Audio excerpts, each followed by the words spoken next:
So I'm just going to do one really quick reminder for everyone out there who is looking at our writing retreat and trying to decide if they want to come to our query intensive.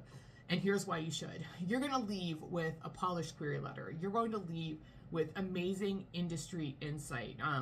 You're going to leave with new community, with encouragement, and having that momentum to keep going. So many writers stall out in the query period, and we don't want that to happen to you. We want you to keep going. We want to see your books on shelves. And so we want to help give you that best chance to just introduce your book to agents and have them immediately say, yes, this is something that I am interested in. We're going to help you strategize, all those different things.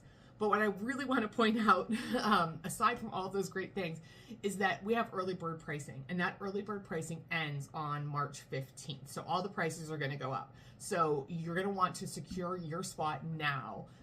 You don't have to be able to pay the full amount now. It's just a $250 deposit. Odie would really like you to come. She thinks that it would be great for you to show up and do this.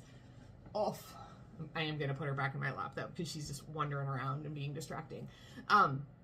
So I think that's really important. And then you also have a chance to win a 50-page critique from the instructors, and that's Alexander Overy and Joan Reardon, who are both fantastic authors and such champions for writers. So please check out the link. It's www.scribblersden.org/retreats and get your spot now. Secure it. There are payment plan options available. You just have to be able to pay that deposit, secure your spot before prices go up, because you don't want to have to do that, right? Everybody wants the lower price. I want the lower price. You want the lower price. Everybody wants it. Odie wants it for you. So do that. Get registered. If you have questions, feel free to reach out. You can comment on this video. You can send me a message, send us an email. We'd love to hear from you. All right. Bye, guys. See you at the retreat.